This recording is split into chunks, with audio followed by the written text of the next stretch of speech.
Graba, por favor. Exacto, porque después me olvido. Buenos días.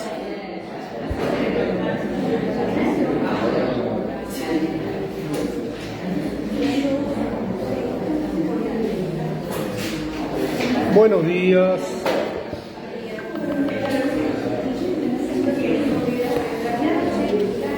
Vamos a dar comienzo a la clase de hoy.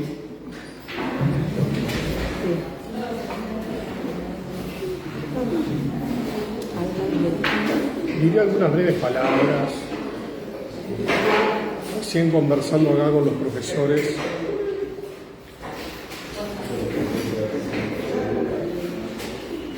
...40 años de democracia y el panorama existente, al menos para mí, es un tanto inquietante.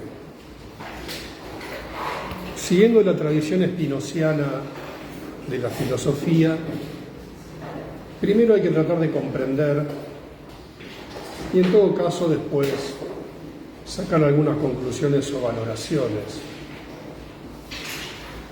Pero estamos viviendo una realidad extremadamente compleja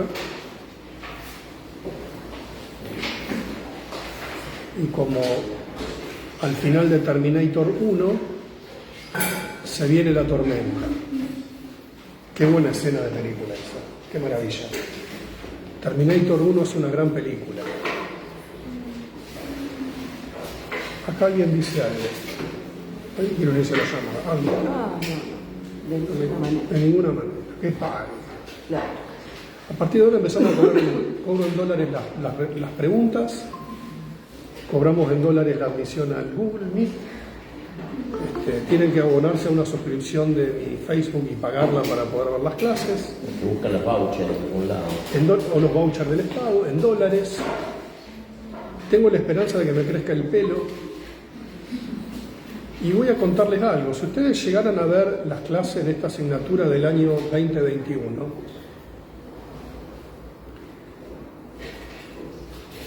cometen el error de intentar verlas.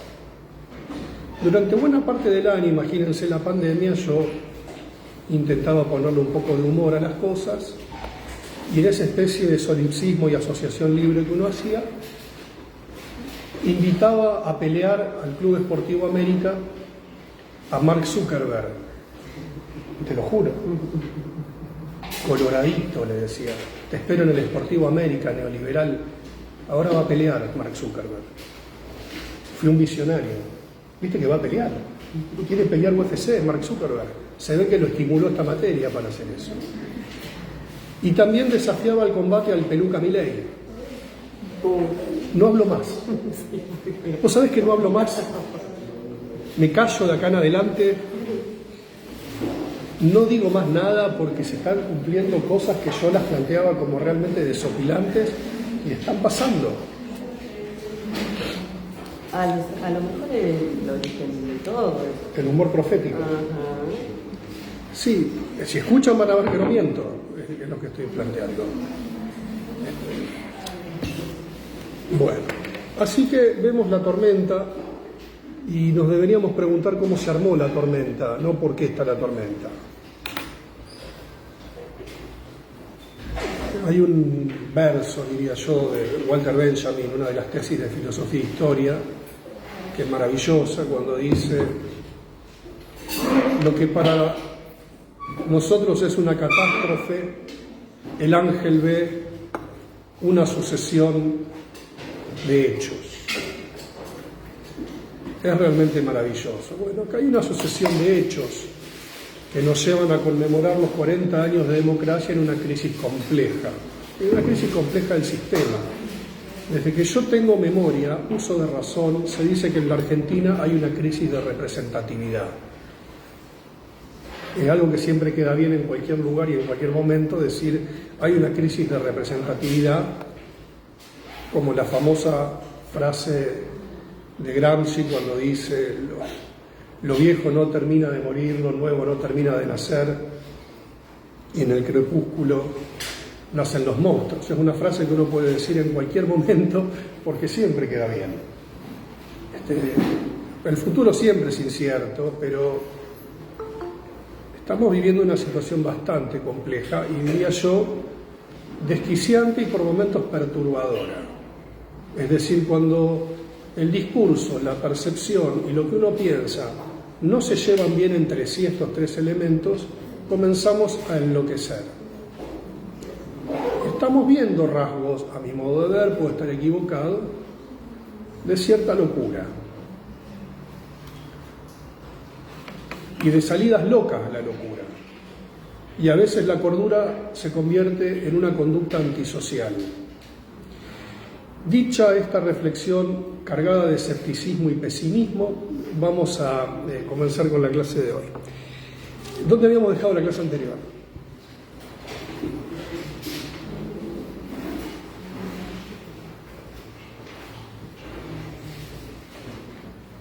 Que según las planchas el inconsciente fundado.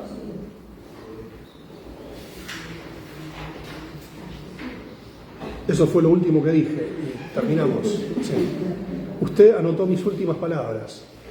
Gracias. ¿Qué significa eso?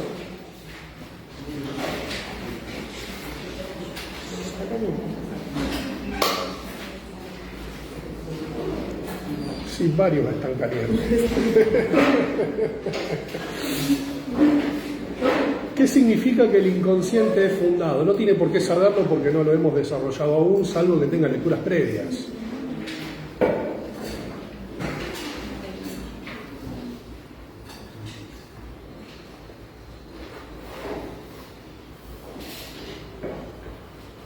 ¡Qué silencio! ¿Qué habíamos hablado en la clase anterior? Habíamos contextualizado cierto primer tramo de la historia del psicoanálisis con niños, preguntándonos por las perturbaciones de la infancia, donde podríamos decir a grandes rasgos que es un modelo neurótico céntrico. Más allá de que Klein haya hablado más de una vez de niños psicóticos, Klein tiene una teoría de la psicosis que no es la de Lacan,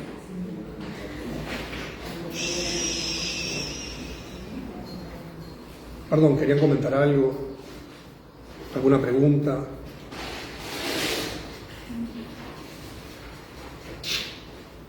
Es un modelo neurótico céntrico, en el sentido de que hay un aparato psíquico que funciona. Opera en todas sus instancias de manera innata, a diferencia del modelo anafreudiano que sigue un patrón de desarrollo. Y habíamos ubicado las grandes diferencias de Melanie Klein en torno al método, en torno al estatuto del análisis infantil. Podríamos pensar que la gran diferencia entre ambas es la teoría kleiniana del sadismo primario,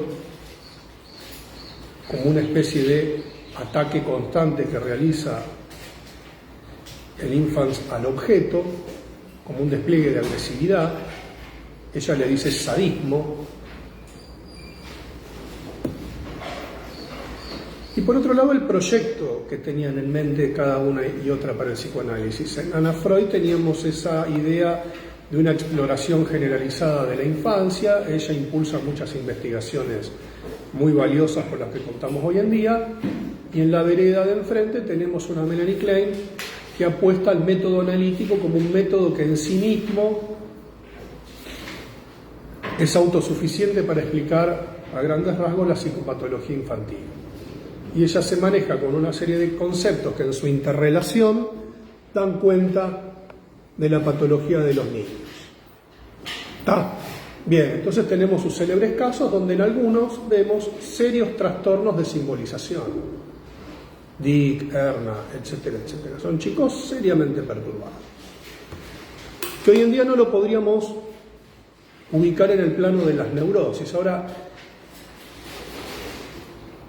en la Fundación de lo Inconsciente, que es la tesis doctoral de Silvia Bleichmar, vamos a ubicar esto.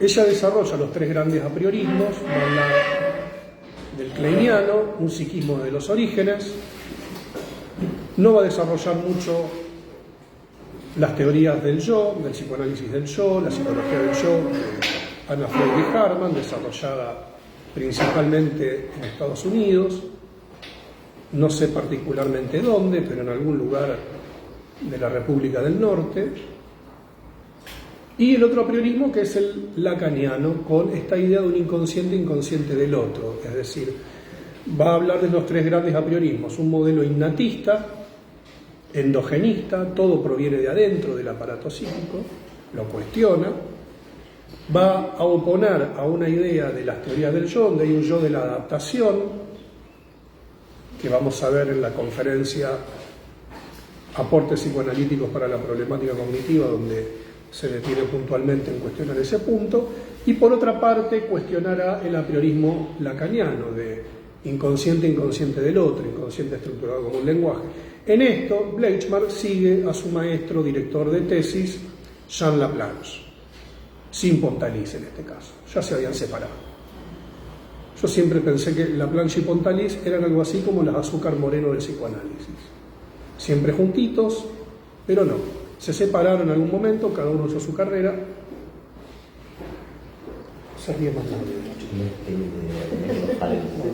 No, yo no me puedo actualizar.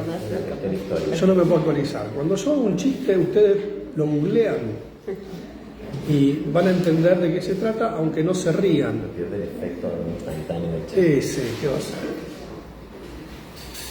Estoy muy mal por la separación de Paul con Tini. Casi digo Lali Espósito. Capaz que también se separó de Lali. Bueno, estoy muy afectado, entonces me cuesta mucho pensar. Aún no lo puedo creer. Bueno, entonces Bleichmar va a postular y va a presentar una casuística bastante contundente, la teoría laplanchiana de que no tendríamos un inconsciente desde los orígenes, como plantea Klein. No podríamos pensar en un yo que se adapta, no por lo menos en el sentido biológico del término, sino que la adaptación es una formación secundaria en las personas. Y tercero, lo más complejo para todos nosotros, porque cuestionar a Klein y a Anna Freud es fácil, cualquiera los critica hoy en día. Ahora, en los años 80, hacer un cuestionamiento fuerte a las tesis estructuralistas lacanianas tiene otra connotación en un predominio de un psicoanálisis profundamente lacaniano en Buenos Aires y en la Argentina. Entonces, lo que va a plantear Bleichmar, siguiendo a Laplanche, es que entre una estructura de partida y una estructura de llegada, ella usa esta palabra, no hay una homotesia, no se produce una homologación, sino un proceso de metabolización. Y que las primeras vivencias, las primeras interacciones, seamos esquemáticos, entre la madre y el bebé, van a generar algo de otro orden que no está prescripto en el orden natural y que viene del lado del plus de placer. Plus de placer.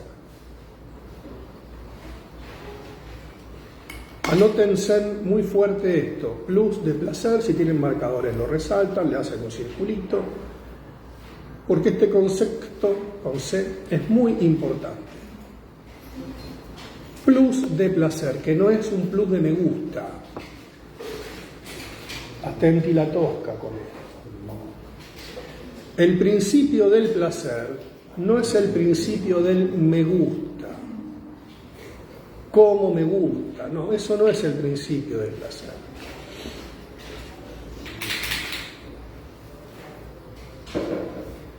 Si nos avenimos a la teoría freudiana clásica, encontramos la idea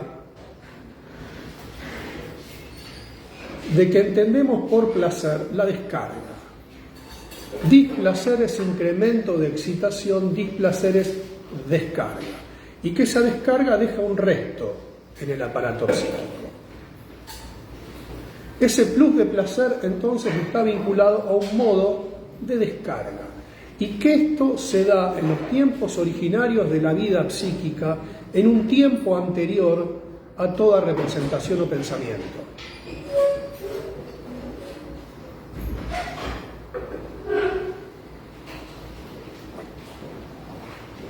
es un tiempo anterior a todo pensamiento. Más adelante dirá en la conferencia la misma Bleichmar que el psicoanálisis, este concepto se lo debemos a Bion, psicoanalista británico, kleiniano, que el psicoanálisis, a diferencia de la filosofía, presenta la idea de un sujeto, de un pensamiento no pensado por nadie, de un pensamiento sin sujeto. Este plus de placer, esta descarga y esta proto-representación es un pensamiento no pensado por nadie. No hay un sujeto allí que pueda acaparar el orden de la experiencia. Se ve desbordado. Este plus de placer es una experiencia de desborde del aparato mental en sus inicios.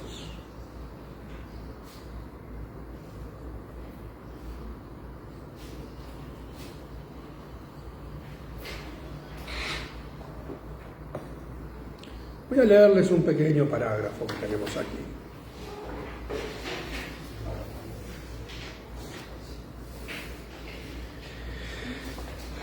Arranqué más o menos por la mitad de lo que quería plantear, disculpen la desprolijidad.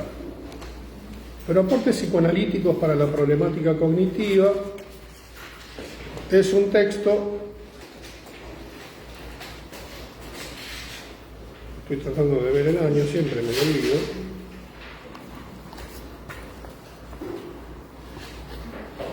Del año 95. Es decir, es un texto contemporáneo a la fundación de lo inconsciente.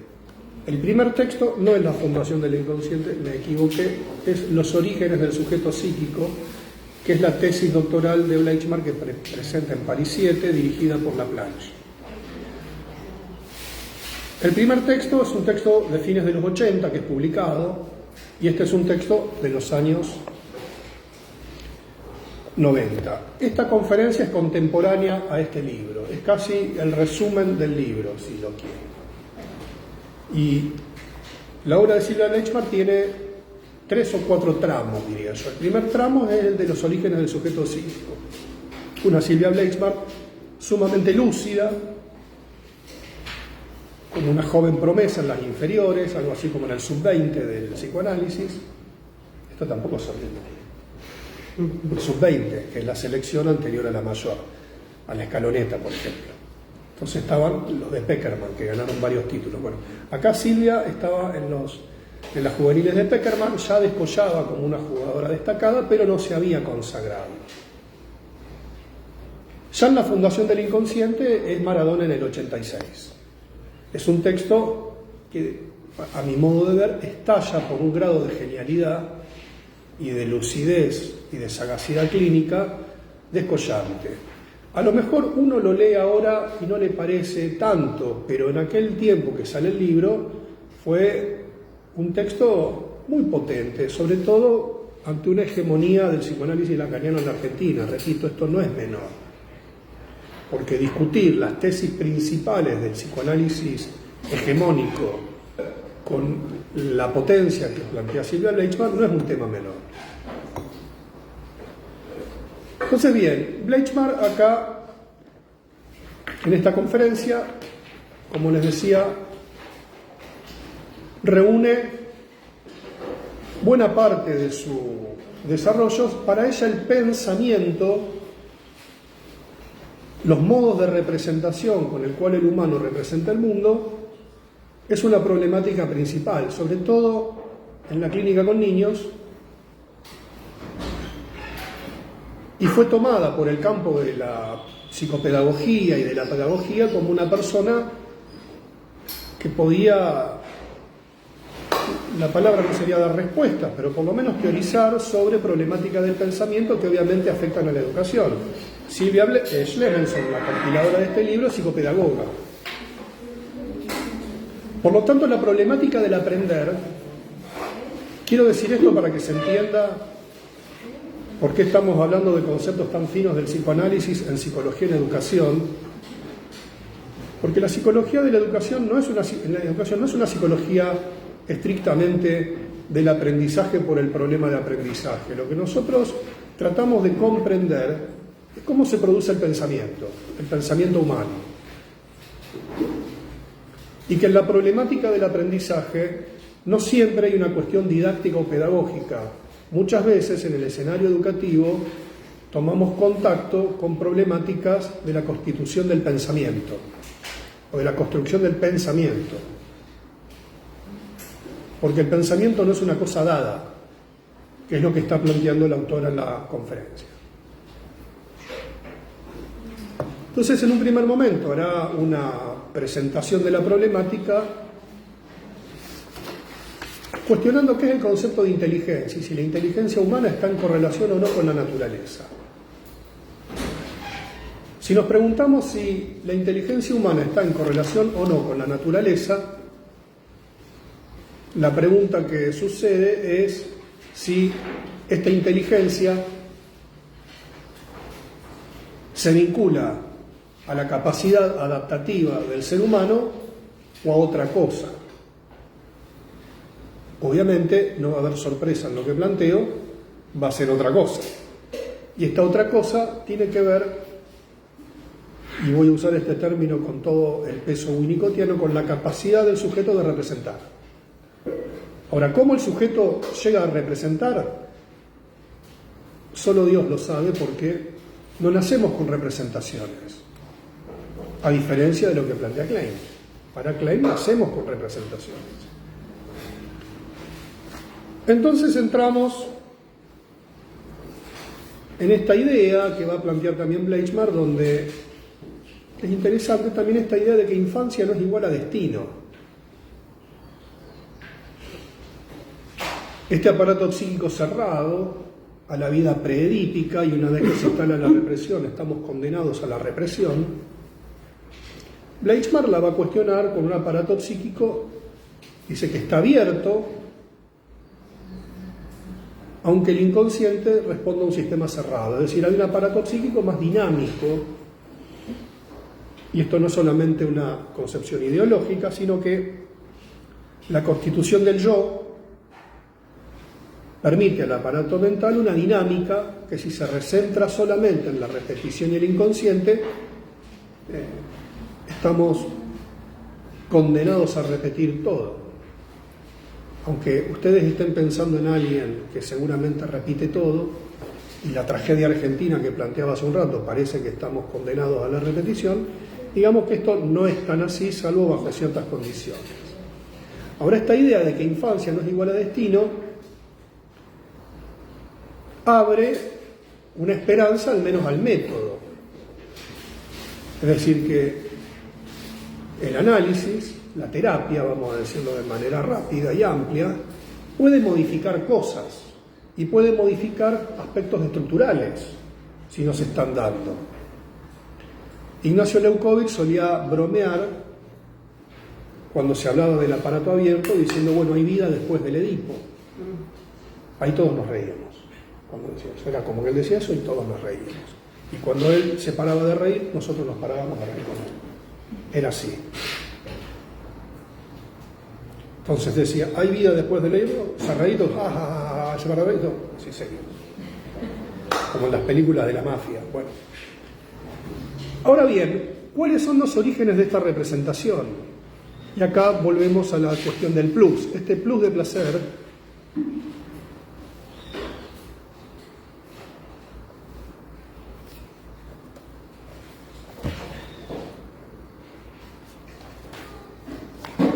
irreductible por la satisfacción biológica. Es decir, vamos al esquema clásico de la primera vivencia de satisfacción o de las vivencias de satisfacción. Es una vivencia donde, ante la tensión de necesidad, la madre capta el momento de necesidad de la cría, viene la asistencia ajena, el bebé toma el pecho, se calma, si todo va bien. Entonces ahí Freud encuentra la idea de que el niño alucina el pecho, y alucina el pecho por huellas mnémicas. Es decir, cuando la tensión de necesidad vuelve a surgir, se activa una defensa ante el dolor mental de la tensión de necesidad, y alucina el pecho, la alucinación fracasa, la tensión persiste, el niño vuelve a llorar, se repite el ciclo. Pero en ese intermedio se da ese primer esbozo de pensamiento no pensado por nadie, que es la alucinación primitiva. Freud incluso usa una metáfora maravillosa en la interpretación de los sueños, que son como los arcos y flechas que encontramos en los primitivos. La alucinación primitiva es ese primer esbozo de pensamiento, porque no se olviden que Freud también está trabajando esta idea de la humanidad como especie. Pero bueno, acá ya me derivo en otras cosas que no termino más y me meto ahí. Bleichmark plantea en La Fundación del Inconsciente, en el prólogo, que es un gran prólogo, creo que sí, introducción en realidad, no es el prólogo, dice lo siguiente, fíjense, con N final: el otro está siempre en el horizonte, sea como instituyente de la sexualidad o como propiciante de las ligazones capaces de producir derivados.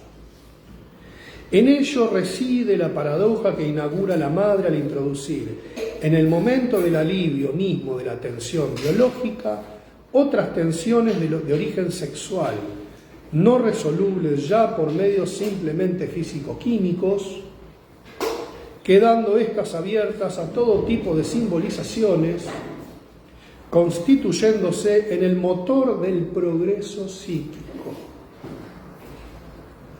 Repito, el otro está siempre en el horizonte, sea como instituyente de la sexualidad o como propiciante de las ligazones capaces de producir derivados. En ello reside la paradoja que inaugura la madre al introducir, en el momento del alivio mismo de las tensiones biológicas, otras tensiones del orden sexual. ¡Qué asquerosidad! No resolubles ya por medios simplemente físico-químicos, quedando estas abiertas a todo tipo de simbolizaciones, constituyéndose en el motor del aparato psíquico. Esta frase de 1, 2, 3, 4, 5, 6, 7, 8 y un poquito más, 9 renglones, es la teoría de Silvio Leite. ¿Se la saben de memoria? Ya está.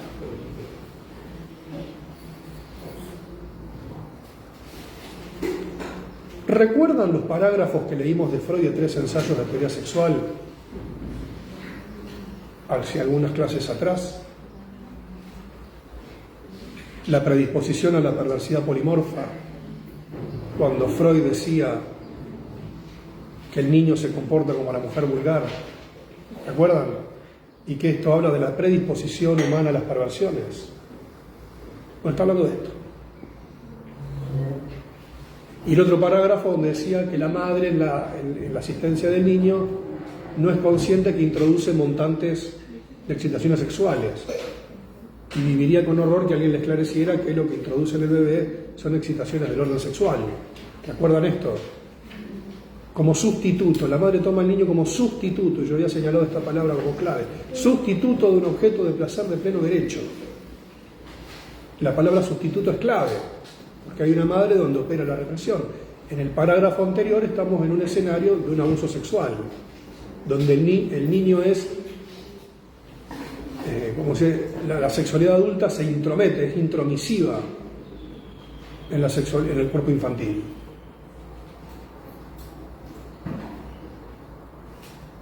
¿Recuerdan esto? Tienen los tapes para ver las clases anteriores. Esto está cuando leíamos 3. Bueno, esta idea es lo que aparece en Laplanche como la teoría de la seducción generalizada.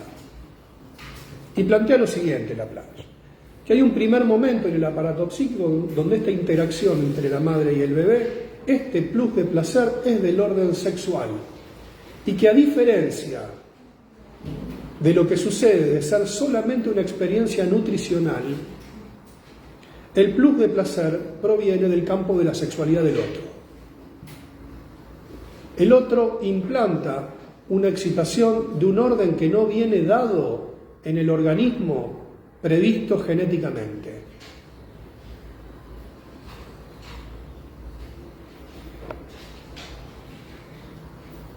y genera un plus. Es decir, un bebé puede ser alimentado por una máquina y no por un conjunto de experiencias que generan un plus de placer. Un grado de excitación inédito y que el aparato psíquico no lo puede generar por sí mismo. Es un plus de excitación que solo se puede dar en la interacción humana con un otro sexuado.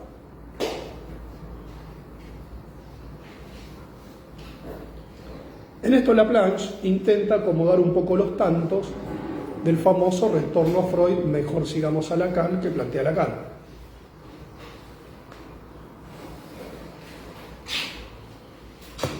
En los años 50, Laplanche se agarra las piñas con Lacan. No sé si es tan metafórico lo que estoy planteando, tras el coloquio de Bern, donde yo no diría que Laplanche discute, sino que refuta la teoría de inconsciente estructurado como un lenguaje. Obviamente a Lacan no le gustó mucho eso, porque Laplanche lo que plantea, también en el seno de grandes discusiones por la conducción de la Escuela Psicoanalítica de París, siempre la política institucional se mete un poquito en esto, lo que dice Laplanche es, en el famoso retorno a Freud de Lacan, fue un retorno a Freud, mejor sigamos a Lacan, donde se empezaron a decir cosas que no tenían el peso de las ideas freudianas, que tampoco es un pecado cambiar las ideas freudianas, discutirlas, rebatirlas, si se quiere superarlas, o volver a estados prefreudianos. A todos nos pasa en la vida un poco eso. Ahora, Laplanche lo que va a plantear es un retorno a Freud más congruente con la letra freudiana y con lo que él plantea hacer trabajar la obra, que es decir, que la obra dice más también de lo que plantea. Entonces, Laplanche probablemente sea el lector más, o haya sido, porque falleció hace poco, uno de los lectores más minuciosos de la obra freudiana. Están las problemáticas, el célebre texto Vida y Muerte en Psicoanálisis, que es un texto de ruptura, con Lacan, etcétera, etcétera. Y esta idea de la teoría de la seducción generalizada, Laplanche la plantea discutiendo la idea del significante. Esta idea de que el lenguaje del otro tiene un impacto directo en la estructura, este lenguaje deseo del otro. Ahora, lo que plantea acá Laplanche es que este significante, en todo caso, es enigmático, voy a usar esta palabra al comienzo, porque tiene que ver con algo que no se da en el orden del discurso verbal, sino en la interacción libidinal, por así decir, entre la sexualidad materna y la sexualidad infantil en ciernes. Esto es muy complicado, yo lo sé. Ahora bien, este plus de placer lo que busca es la descarga. Y busca la descarga en un aparato mental no constituido. Ahí está el quilombo. Es decir, no hay un yo lo suficientemente fortalecido, constituido, como para poder elaborar, vale decir, esta experiencia. Entonces volvemos a la frasecita de Silvia, acá. Cuando dice el otro está siempre en el horizonte, es decir, no está ni adentro ni afuera, está en el horizonte. La palabra es muy sutil. ¿No le parece? Absolutamente. Sí. Está en el horizonte. Sea como instituyente de la sexualidad o como propiciante de las ligaciones capaces de producir derivados. Esta parte es muy importante. Porque Bleichmar, los que la hemos leído y la conocimos personalmente y pudimos trabajar con ella, tenía una lectura muy aguda de sus contemporáneos. Hay autores que yo creo que Bleichmar leía muy bien, otros que no leyó tan bien, otros que hablaba sin haberlos leído mucho. Lo que pasa es que se trataba de una mujer con un manejo de la obra freudiana y de un manejo que no necesitaba a veces leer un autor para saber lo que decía. Ya con una idea se imaginaba por dónde iba, a veces la pegaba, a veces no la pegaba tanto, pero era muy divertido escucharla. Voy a dar un ejemplo. Ustedes, si leyeran, por ejemplo, Inteligencia y Simbolización o La construcción del sujeto ético, pueden ver que la lectura, por ejemplo, de Bleichmar, de Pierre Lanier, no es una lectura sistemática. Ella va a cuestionar la idea de pictograma, va a cuestionar una serie de cuestiones. Ahora, a Winnicott lo tenía muy bien leído, muy bien trabajado, a Melanie Klein también, a Freud ni hablar. Laplanche se lo sabía de memoria porque además ella había traducido las obras de Laplanche al castellano, es decir, un manejo de la teoría psicoanalítica extraordinario, había leído bien a Bion, a un montón de autores. Entonces, lo que vamos encontrando permanentemente en la obra de Bleichmar es cómo se van integrando distintas teorías psicoanalíticas. Ahora, esta idea de que el otro está en el horizonte como instituyente de la sexualidad, es decir, como pulsante, propiciante de esta excitación, pero a la vez, esta es la parte que está buenísima, como propiciante de las ligaciones capaces de producir derivados. En ello reside la paradoja que inaugura la madre al introducir en el momento del alivio mismo de las tensiones biológicas otras tensiones del orden sexual no resolubles por medio de la... Bueno, está diciendo que el otro humano tiene una doble función. No es que implanta la sexualidad y ya está, misión cumplida, no. El otro humano, ya para no situarlo en la madre y en una cuestión netamente de género, y acá nos volvemos locos y bueno, no importa, ya está en la parte que todo se pone confuso. El otro humano, al mismo tiempo que propicia este plus, provee de los instrumentos de sostén, usemos este término fuertemente winnicottiano, para que este sujeto en constitución no se desborde. Al mismo tiempo que excita, provee de un sostén lo suficientemente bueno, sigamos en términos winnicottianos, para que el bebé no se desborde. Este plus de placer puede ser desbordante e inelaborable. Por lo tanto, el yo materno también trabaja. Ya no es solamente el inconsciente materno el que propicia esta excitación, sino que la misma práctica sociocultural del maternaje y una madre con una represión lo suficientemente establecida dosifica estas cantidades para que el bebé no se desborde. Vamos a un ejemplo práctico.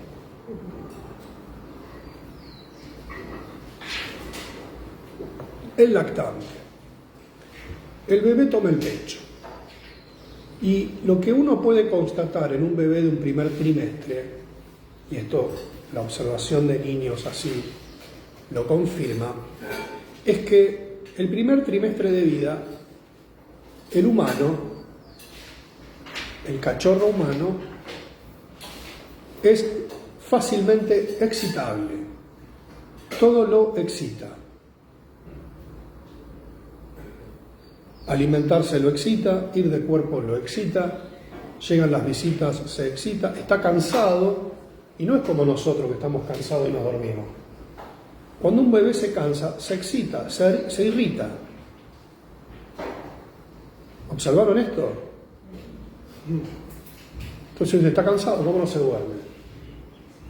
No se duerme. Cuando un bebé está irritado, está cansado, se irrita el primer trimestre. Se pone molesto, grita, y esto muchas veces genera un insomnio. Insomnio del primer trimestre, caso que trabaja Bleichmar en el primer capítulo. Porque lo que plantea Bleichmar, en definitiva, es si hay un psicoanálisis posible previo a la instalación de la inconsciencia.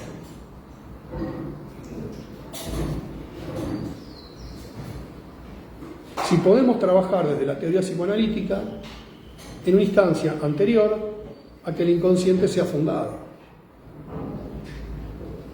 Entonces, realice esta revisión que estoy planteando. Entonces, estamos en un primer momento de la vida mental. Hay un primer momento de la vida mental, digámoslo rápidamente, es del orden biológico. Nacemos con un cuerpo, nacemos con montantes de excitación, nacemos con ciertas predisposiciones, reflejos, etcétera, etcétera.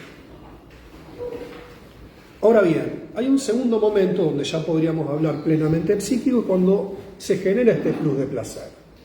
Es decir, este plus de placer desestabiliza el aparato mental. No es de una vez para siempre, es una práctica que tiene que sostenerse en el tiempo, hablando siempre de esta primer lactación teórica. Pero no es tan teórica. Entonces tenemos un lactante que toma el pecho, se excita. ¿Qué pasa? Queda excitado. A veces la madre dice se quedó con hambre, le vuelve a dar la teta. Uy, pero ¿qué hambre que tiene? Sigue llorando. Y le vuelve a dar la teta. Empieza a lastimar los pezones de la madre se angustia, tiene dolor, esa angustia de alguna manera es transmitida al bebé, se genera un clima de tensión y de excitación, la madre llora, el bebé me rechaza, me muerde, me hace daño, se siente culposa, el padre está desesperado, cae la suegra, cae el suegro, están todos corriendo alrededor del bebé que no para de gritar, cosas que pasan, ¿no? Esto genera también después, por la sobrealimentación, cólicos en el intestino, el pibe se pone insoportable, me rechaza, no me quiere, ¿para qué hicimos esto? Démoslo en adopción o vendámoslo por órganos, que es más y sacamos más plata. Ahora se va a poder en breve. Lo vendemos por partes. ¿Cómo lo quiera el pibe? ¿Entero o en partes? Bueno, el mercado, esto es cuestión de discutirlo. Bueno.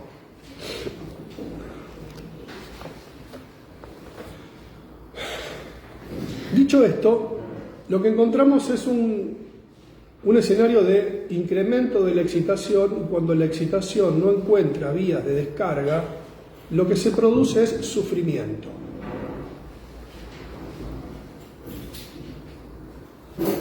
Ahora, esto fue algo que me pasó recientemente sobre alguien que me consulta por un bebé recién nacido que empieza a entrar en este ciclo.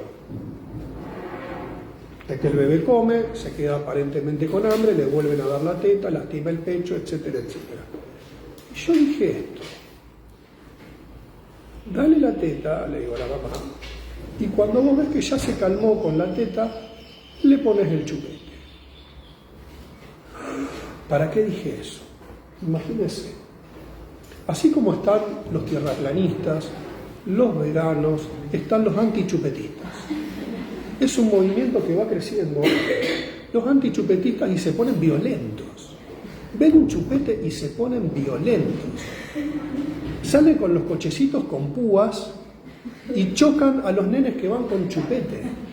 El antichupetismo es un movimiento muy violento que no está siendo investigado en este momento. Se irritan cuando ven con un nene con chupete porque es como, no sé, si uno estuviera pervirtiendo la infancia. Y te advierten de los peligros del chupete. Hay una línea antichupetista incomprensible para mí. Entonces le digo a la persona en cuestión: mira, el chupete es... en las momias egipcias encontrás chupetes. Es una técnica probada por la humanidad. Le quedarán los dientes para afuera, se arregla con ortodoncia. Si usa el chupete hasta los 15 años es una cosa. Ahora sí, uno lo dosifica con prudencia. ¿Por qué? Porque le calma la excitación, no tiene hambre, tiene excitación. Se calmaba el bebé. Y, aunque les parezca exagerado, previnimos una tragedia, que un ciclo se vuelva intolerable. Entonces la mamá contenta, termina de tomar la teta, le pone el chupete, se duerme con el chupetito, de repente el chupete se cae, se escucha el llanto, le pone el chupete, y a las 3 horitas y media, el bebé vuelve a tener hambre.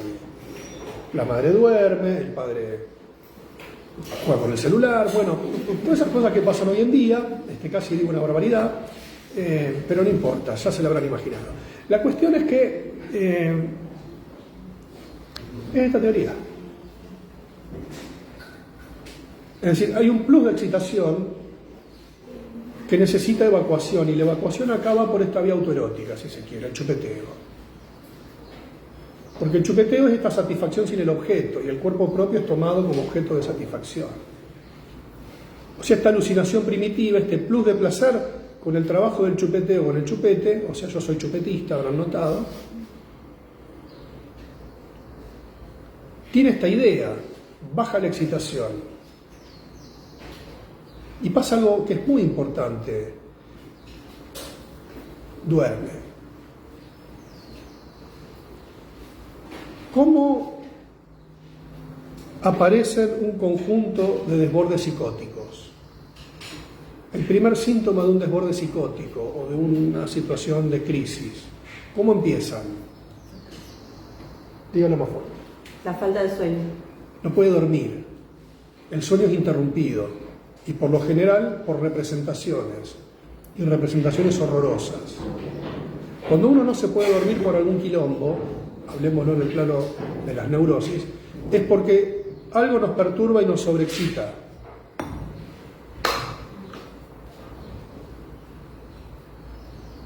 Estamos siendo atacados por un objeto interno. Por eso no nos podemos dormir. Aunque la preocupación sea externa, nos repercute en nuestra fantasmática. Ahora, esto se da en un tiempo anterior a la constitución del yo. Es decir, la madre, dice, tiene esta doble función.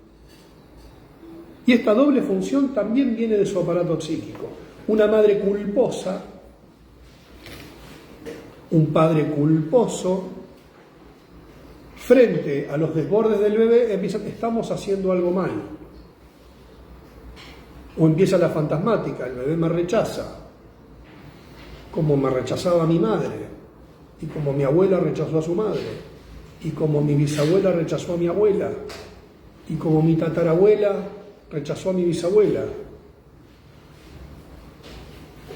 Por eso la tía Cookie es loca. Y este bebé me hace acordar a la tía Cookie que es loca. Y el bebé está ahí tirando con una tijera, haciendo así en el... Es Chucky, no es un bebé. Esto pasa. Y pasa más de lo que uno cree. Ahora, esta doble función tiene que ver con el aparato psíquico materno. En este libro, Vigilar y alimentar, en los casos clínicos, ustedes van a observar esto. Si leen los casos clínicos del libro, van a ver esto. Cómo esta alteración del vínculo primario se da en esta relación del otro en el horizonte. Es más, en el libro, pie de página que les comento, yo hago un análisis de las políticas públicas sobre desnutrición infantil que están fuertemente vinculadas a las teorías del capital humano. ¿Cómo le va a poner el Javi a Ministerio del Capital Humano? Ministerio del Capital Humano? No hablo más. No hablo más. Pero esto no es porque yo tenga la bola de cristal. Porque el Javi, vamos a decir, el Javi sigue los lineamientos de Hayek como su pensador, que es quien realiza el diseño del Banco Mundial y de las políticas de desarrollo humano. Sobre todo la doctrina McNamara. ¿Saben quién fue McNamara? Robert McNamara. No tienen ni idea. No era ni de los Rolling Stones, ni fue un Beatle. Robert McNamara fue el ministro de Defensa durante la guerra de Vietnam de Estados Unidos. Era el ministro de Defensa. McNamara. Y cuando McNamara sale de su puesto, cuando pierden las elecciones, creo que de Johnson estaba, no me acuerdo, ya este dato no lo tengo, lo mandan a presidir el Banco Mundial. Y Robert McNamara es el creador de la teoría de las necesidades básicas. Y que las políticas del Banco Mundial están dirigidas a sostener las necesidades básicas. Necesidades básicas insatisfechas.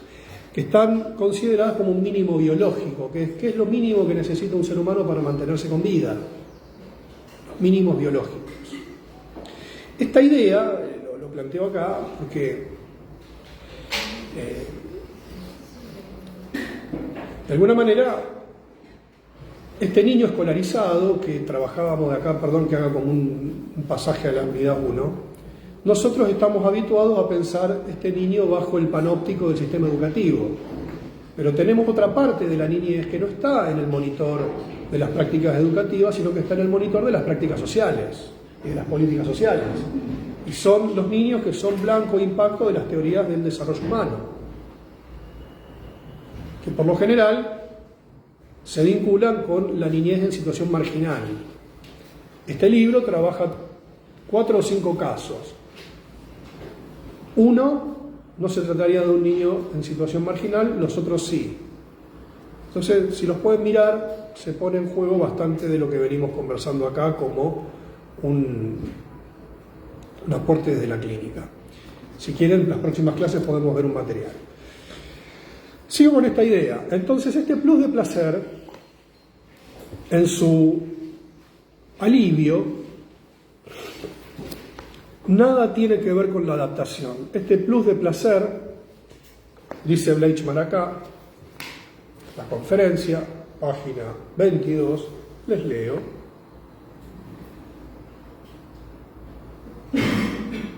Viene un poquito de más arriba. Freud fue oscilante con respecto a esto, no sé qué es muy bien esto, sobre el innato y los equilibrios. De modo simple, la cuestión sería la siguiente: ¿es el pensamiento algo que constituye el patrimonio del sujeto desde el punto de vista biológico, o sea, lo innato, es decir, desde su nacimiento mismo, o es el efecto de las improntas de cultura que atraviesan al sujeto en los tiempos de su estructuración? Para decirlo de una manera más simple, ¿se nace o no se nace con representaciones? Ya veníamos hablando de esto. Freud fue oscilante con respecto a esto. Del freudismo, el problema del innatismo versus la cultura tiene vigencia. Pero de lo que no abdica nunca, dice Freud, presten atención a esto, despiértense, y esto atraviesa toda la obra,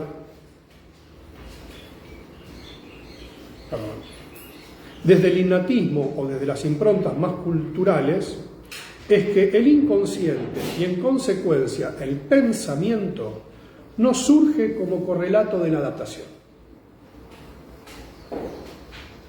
O sea, Freud duda si esto es innato, es adquirido, si me lo prestaron, si es alquilado. De lo que no duda, dice Bleichmann, es que el inconsciente y en consecuencia el pensamiento no surgen como un correlato de la adaptación, sino que surgen como una formación en el interior del proceso de constitución del sujeto, como elemento de profunda desadaptación. Es decir, la cuestión del pensamiento desde el punto de vista del psicoanálisis, así como la cuestión de la sexualidad, fíjense qué interesante esto, surge rompiendo las nociones psicológicas asentadas de que el pensamiento es adaptación. Cuando dice adaptación, no tenemos que entender esto como adaptación social. Estamos hablando de una adecuación de la excitación al instinto. Porque si el alimento solo nos alimentara, si la sexualidad solo nos reprodujera, el ser humano no podría producir variantes. Por eso la sexualidad humana es absolutamente variante.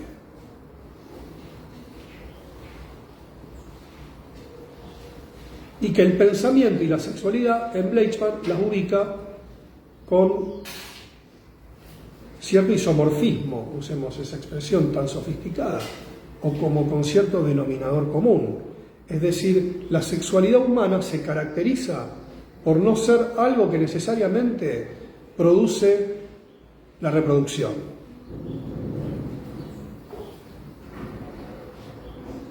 Si sería solamente una cuestión instintual, como en los animales, o ciertos animales, una vez que nuestro ciclo reproductivo termina, no tendríamos más impulso sexual. Entonces no se entendería como el fármaco más vendido del mundo es el Viagra. Los varones, al perder la capacidad reproductiva o perder la capacidad de erección, tendríamos un profundo desinterés por la vida sexual. Sin embargo, eso no es así. Lo mismo las mujeres, una vez que su periodo fértil finaliza, no tendrían ningún interés por la vida sexual. No es lo que sucede. Es decir, el pensamiento y la sexualidad humana tienen esta característica desadaptativa, es decir, no responden a un patrón biológico.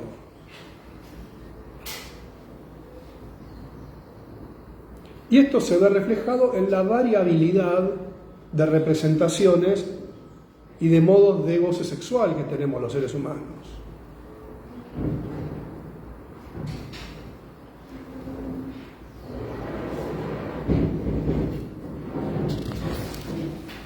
Por lo tanto, este primer tiempo, este primer momento de la vida mental es absolutamente desadaptativa y diría incompatible con la mantención de la vida. Nadie puede sobrevivir si queda varado en esa instancia. ¿Se entiende? Freud mismo lo dice. El principio del placer es un principio activador de la vida mental, pero absolutamente inadecuado para la vida.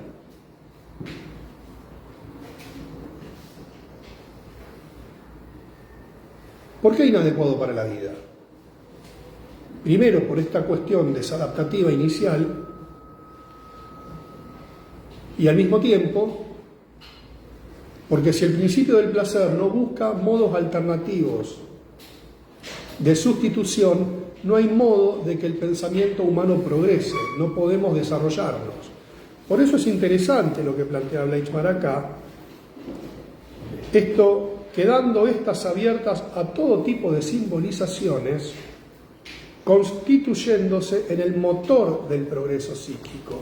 ¿Qué dice Bleichmar? Si este plus de placer no trabaja y no fuerza al aparato a formar defensas, y no hay un otro humano capaz de generar esta doble función, difícilmente el aparato psíquico tiene estabilidad. Voy a dar un ejemplo que a mí siempre me encanta.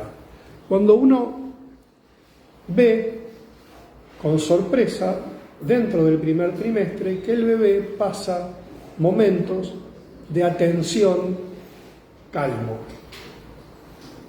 Mira, escucha, se mira la manito, baja la manito, mira. En algunos ya empezó la sonrisa social, le sonríen a la mamá, al papá, al perro. Se hacen el dormido cuando llega la abuela. Y de un momento, bueno, está bien, irrumpe la atención del niño, pero hay un momento donde el bebé está atento y está calmo. Ese es un momento hermosamente saludable. ¿Qué quiere decir? Que su aparato psíquico está pudiendo elaborar las excitaciones y no necesita de tener el otro humano encima. ¿No? Es decir, para el aparato psíquico eso es un logro y ahí empieza el desarrollo de la atención. Ahora, ¿qué sucede cuando, por ejemplo, creo que ya usé esta escena, este bebé de 2 o 3 meses tiene en la mano el chupete y los mira a la luz y mira el chupete y se queda mirando el chupete obnubilado y cuando desaparece como que pone como una expresión y cuando aparece a veces hace como una reacción de excitación, de alegría y como que se genera su propio truco de magia, ¿no? Esto en la observación de bebés se puede ver. Entonces están los adultos a su alrededor y una cosa es dejarlo y ver cómo hace eso y mirarlo tranquilo y otra cosa es, ay, mira el chupetito, acá está, y el bebé como que uno le desarma esa continuidad. Es muy común que los adultos hagamos esa macana, más de lo que uno cree. Entonces ahí nuevamente el otro humano, así como puede ser propiciante tanto de las excitaciones como de los modos de elaboración, también puede perturbar estos procesos. Ahora, ese momento de atención y ese momento calmo y donde uno ve estos primeros movimientos compatibles con el juego, y anoten esta palabra, con el juego, que tiene que ver en un primer momento con la creación de espacios de continuidad en el espacio y en el tiempo, son los primeros esbozos de un pensamiento y hasta me atrevería a decir, son los primeros esbozos del proceso secundario. Desde mi punto de vista, el proceso secundario comienza a desarrollarse tempranamente. Y los primeros indicadores tienen que ver con estos momentos de atención calma.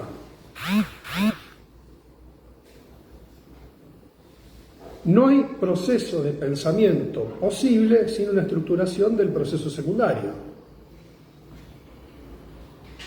Proceso primario, descarga. Proceso secundario, ligadura.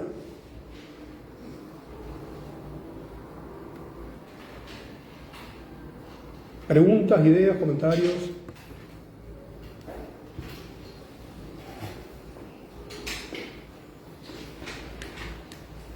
Tenemos gente de todo el mundo viendo la clase en este momento. Mark Zuckerberg nos está mirando. Ya tengo reservado el Sportivo Américo para pelear.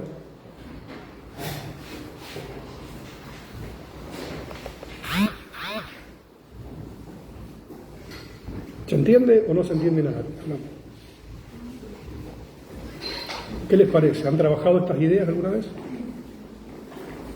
¿Alguien ha leído Bleichmar? ¿Conoce algo de esto?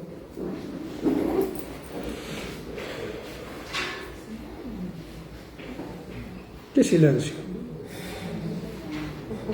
Es denso, entiendo que es complejo, por eso aprovechemos para hacer preguntas.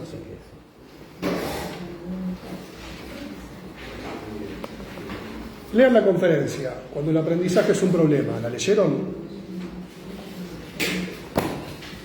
Lean la introducción y capítulo 1 de la Fundación del Inconsciente, está en la bibliografía.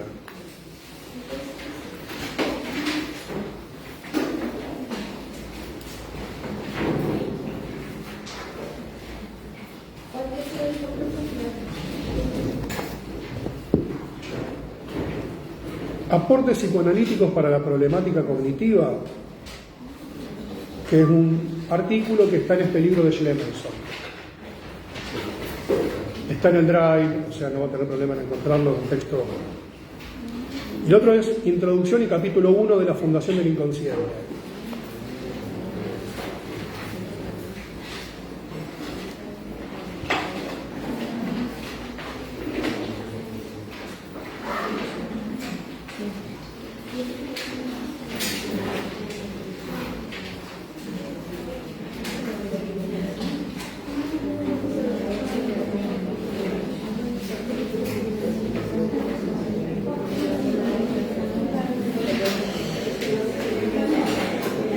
¿No hay preguntas?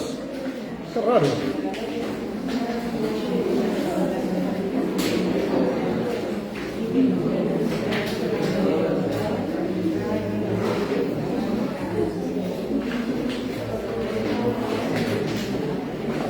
Dejamos acá.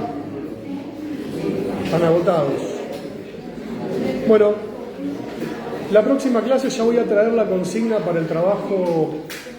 Para quienes estén en condiciones de promocionar, les voy a dejar el esquema y vamos a poner una fecha de entrega y probablemente de un coloquio como para charlar sobre los trabajos. ¿Está? Bueno, nos vemos la próxima.